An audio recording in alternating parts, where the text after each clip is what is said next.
Olá, meus irmãos, eu sou o PH Pereira, do canal Teologizando, ok? Eu penso que essa é uma questão bem interessante, não é? E eu gostaria de fazer aqui alguns apontamentos. Em primeiro lugar, o ensino bíblico, o ensino do apóstolo Paulo, é muito claro nesse sentido. Paulo diz: aos solteiros não se casem, mas aos casados não se separem, né? Contudo, nem todos têm o dom do celibato, né? E pelo fato de nem todo mundo ter o dom do celibato, é necessário, portanto, se casar. E aí, PH? Eu devo de namorar com um cristão? Olha, primeiramente, esse termo, né, namoro, e esse entendimento não era uma realidade, por exemplo, nos tempos bíblicos. Nos dias do apóstolo Paulo, no século I, essa questão de namoro não existia. Esse entendimento, né, tem a ver mais com o nosso contexto e com a nossa cultura, não é?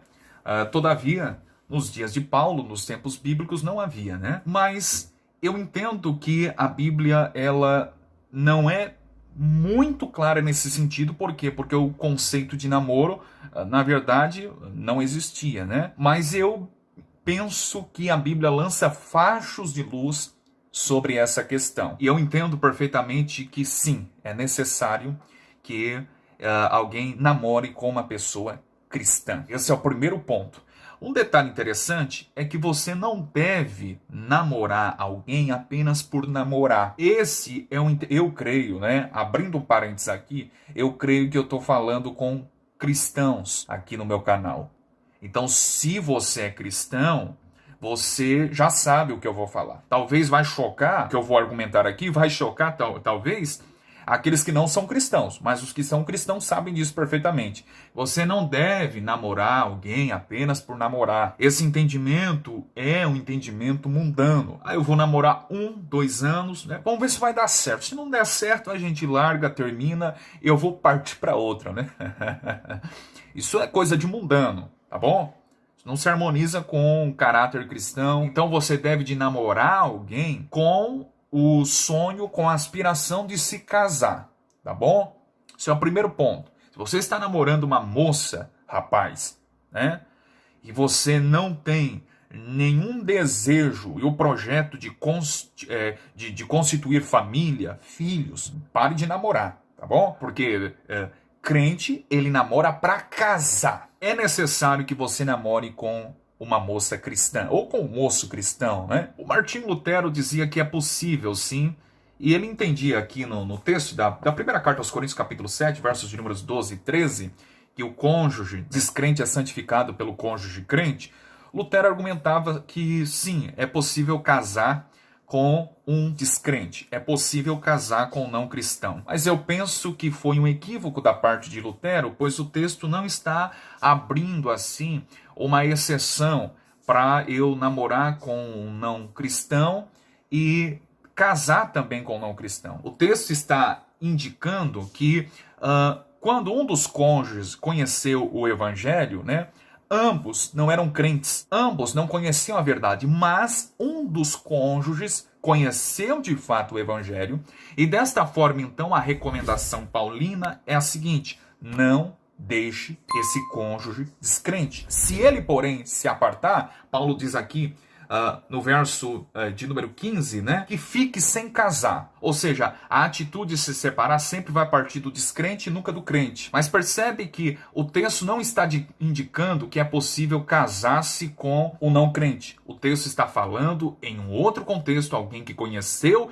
o evangelho, e é claro que ele não vai divorciar-se, né, do marido descrente só porque ele é descrente, né? É necessário nós atentarmos para isso, e eu creio que a própria Escritura, nos versos seguintes, por exemplo, o verso de número 39, contradiz o argumento de Lutero, pois o apóstolo Paulo diz assim, que a mulher casada ela está ligada pela lei ao marido enquanto ele viver, porém morto o marido, ela está livre da lei do marido, e Paulo diz assim, pode casar.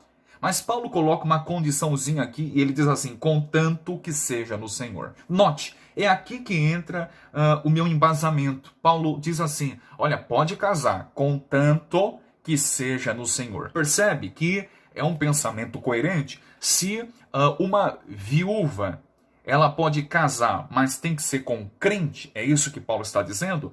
O pensamento coerente é também que os solteiros que estão pensando em casar pela primeira vez, é claro que ela deve ser no Senhor, deve fazer isso com o crente. Eu creio e penso que sim, é correto. E a Bíblia parece que lança facho de luz dizendo que para namorar tem que ser com um cristão. Agora imagine, vamos lá.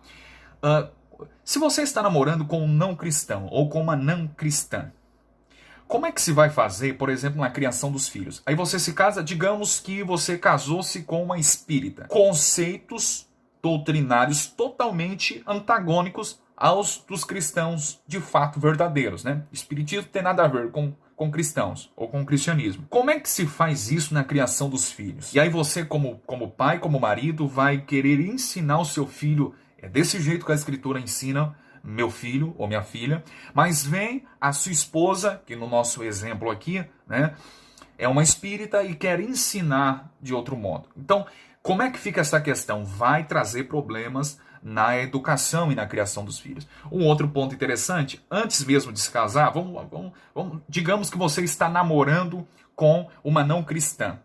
Note, meu irmão, nós somos crentes, mas nós não estamos isentos de tentações. E vocês sabem perfeitamente, um tanto quanto eu, que um casal que é cristão já sofre ardentes tentações. E eles sabem perfeitamente como é difícil lidar com essa situação. Agora imagina se você está namorando com uma não cristã. A tentação vai ser pior ainda, porque da parte dela ela não vai entender, né? Que nada, é pecado. Tá entendendo? Se já temos dificuldade com um casal de namorados cristãos para lidar com as tentações, imagina muito mais quando um rapaz cristão está namorando com uma não cristã. São pontos bem interessantes para atentarmos. Pois é, PH, eu conheci uma menina e ela é cristã. Aparentemente, né, demonstra isso. Ok, mas e como eu vou saber que ela de fato será a minha futura esposa? Olha, havia dentro do puritanismo um entendimento interessante. Os puritanos diziam, a mulher é cristã, ok, mas vamos observar se de fato existe no caráter dela, na personalidade dela, as virtudes e as características de uma mulher cristã que a própria Escritura elenca para nós. Então os puritanos, eles não casavam, né?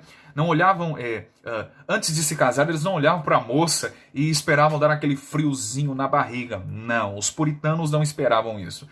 Eu olhei para a moça e fiquei com as mãos trêmulas, comecei a suar frio, né? Fiquei gelado, deu aquele friozinho na barriga. Sabe como é que é, né? O rapaz conhece uma moça, ele começa até a gaguejar, né?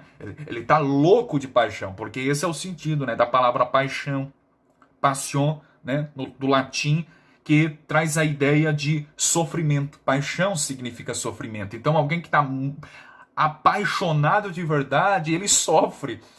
Mas os puritanos não esperavam isso, não esperavam ter reações fisiológicas no seu corpo. Eu fiquei encantado com ela. Não, os puritanos diziam, eu vou detectar e vou perscrutar se ela preenche os requisitos de uma mulher cristã. Eu vou observá-la. Então o namoro cristão é um namoro primeiramente para se observar, para verificar, analisar se de fato ela ou ele preenche os requisitos, seja uma mulher cristã ou de um homem cristão. Então é necessário. PH, como é que fica a questão do namoro? Eu devo beijá-la, eu devo abraçá-la? De novo, é um momento e uma oportunidade, um momento muito oportuno de você verificar. Momento de diálogo, momento de sonhos, de projetos e aspirações, né? Hoje, com o entendimento que eu tenho e o salto teológico que eu dei na teologia reformada, eu digo uma coisa, meus irmãos, que muitas coisas que eu fiz durante o meu tempo de namoro, hoje, se eu pudesse voltar ao passado, depois que eu conheci, né, a fé reformada, eu lidaria com esse assunto com mais seriedade, ok? Então, o período de namoro é um período de fato para pensar nas coisas de Deus, ir na casa da moça, conversar com os pais, sentar no sofá da sala e tentar dialogar sobre sonhos, sobre projetos, sobre virtudes, sobre defeitos, sobre falhas. É um momento de diálogo. Beijar passar a mão, né? Tem alguém até uma vez que me perguntou, é possível sexo oral durante o namoro? Não, é claro que não. Tudo isso Deus reservou para o contexto de casamento. Deus, entenda, meu amigo, eu estou falando com você, rapaz. Deus, ele não apenas projetou e criou o sexo, mas ele fez todas as suas preliminares. Tudo aquilo que vai culminar no sexo, Deus já preparou. Sabe que o beijo de língua, o passar a mão na moça, nas partes íntimas, isso é tudo isso faz parte do pacote completo que Deus reservou para culminar no casamento, ok? É muito simples. Se você não quer comer, não aqueça o forno. Percebe? Não precisa desenhar aqui, né? A gente sabe, eu sei, vocês sabem, não precisa passar a testar de hipócrita, né? Uma coisa leva a outra. Então Deus preparou não apenas o sexo, mas todas as preliminares. E se você não está disposto a consumar o sexo, né? A transar com a moça antes do casamento, que Deus reservou o sexo só no contexto do casamento, se você não está disposto a fazer isso, evite tudo. Evite beijos, evite qualquer contato que tenha a ver com relações sexuais e que você sabe que vai culminar nisso. Né? Nós não estamos isentos de tentações. É um momento oportuno de se dialogar. É um momento para se conversar. Ok? Eu acho muito interessante, uma vez eu contei lá no contexto do meu trabalho, dizendo assim, que eu só tive relações sexuais com a minha esposa.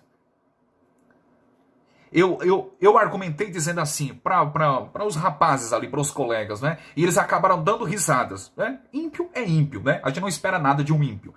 E eles acabaram dando risadas, né? E eu argumentei dizendo, eu casei virgem. E daí? Qual é o problema? Percebe?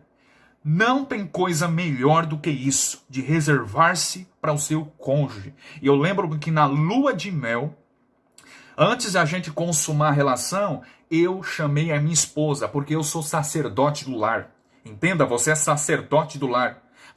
Se você diz assim, eu senti a tentação por causa dela. Ai, a mulher... Não vem pra cá com esses papos não, meu amigo.